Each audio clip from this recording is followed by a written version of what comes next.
કાળઝાળ ગરમી અને લૂ વચ્ચે શરીરને ઠંડક આપવા માટે લોકો અવનવા પીણા અને ફળોનો સહારો લેતા હોય છે। ત્યારે પંચમહાલ જિલ્લાના અંતરિયાળ વિસ્તારોમાં જોવા મળતા ગગનચુંબી તાડના વૃક્ષો હાલ સ્થાનિકો માટે આશીર્વાદરૂપ સાબિત થઈ રહ્યા છે। આ વૃક્ષો પરથી મળતી તાડફળી માત્ર સ્વાદિષ્ટ જ નહીં પણ અનેક ઔષધીય ગુણોનો ખજાનો પણ છે। પંચમહાલ જિલ્લાના અંતરિયાળ વિસ્તારોમાં આવેલા તાડના વૃક્ષો હાલ ઉનાળામાં સ્થાનિકો માટે રોજગારીનો મુખ્ય સ્ત્રોત બન્યા છે। હાઈવે અને શહેરી વિસ્તારોમાં વેચાતી તાડફળી તેના ઔષધીય ગુણોને કારણે લોકોમાં અત્યંત લોકપ્રિય છે, કારણ કે તે લૂ, પથરી અને ડિહાઇડ્રેશન જેવી સમસ્યાઓમાં રાહત આપે છે। જોખમી રીતે વૃક્ષ પરથી ઉતારવામાં આવતું આ ફળ માત્ર સ્થાનિક જ નહીં પણ વડોદરા અને અમદાવાદ જેવા શહેરોમાં પણ નિકાસ કરી ખેડૂતો અને શ્રમિકો સારી આવક મેળવી રહ્યા છે।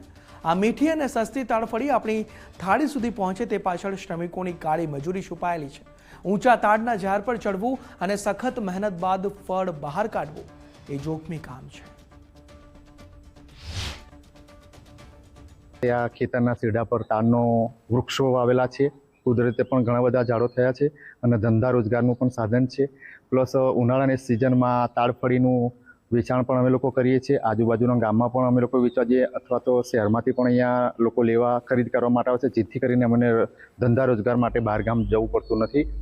સાથે સાથે ઘર બેઠા પણ આવક થાય છે અને આયુર્વેદિક રીતે આના ઘણા બધા ફાયદા છે, જેથી કરીને ખરેખર મારું તો એવું કેવું છે બધાને કે આનો કુદરતી આ છે, કુદરતી નેચરલી છે, એટલે આની તાડફળી ખાવી જોઈએ એવું મારું પોતાનું અંગત મંતવ્ય છે। આયુર્વેદમાં પણ એનો ઉલ્લેખ કરેલો છે। 15 થી 16 વર્ષથી અહીં તાડફળી લઈને આવીએ છીએ। અમારા ખેતરના શેરે ઝાડ છે ઘણા જબરા, અને થોડા વેચાતા લઈને પણ અમે અમારી રોજગારી સારી રીતે ચાલે છે અને અમારે રોજી રોટી મળી રહે અને ઓને ખાવાથી ગરમીનું બહુ સારું રહે છે અને ઓનથી બીપી સવારમાં ખાઈ લે ને તો બીપી હાઈ હોય તો બીપી પણ લો થાય અને ઓની માટે પથરી પણ એ થાય, એટલે સરસ ને સારું રહે છે। અમારા પંચમહાલ જિલ્લાની ઓળખ એટલે તાડફળી ખાવાથી શરીરની અંદર ગરમીના જે રોગો હોય દૂર થાય છે, શરીરમાં ઠંડક રહે છે, લૂ લાગવાથી આપણે બચીએ છીએ।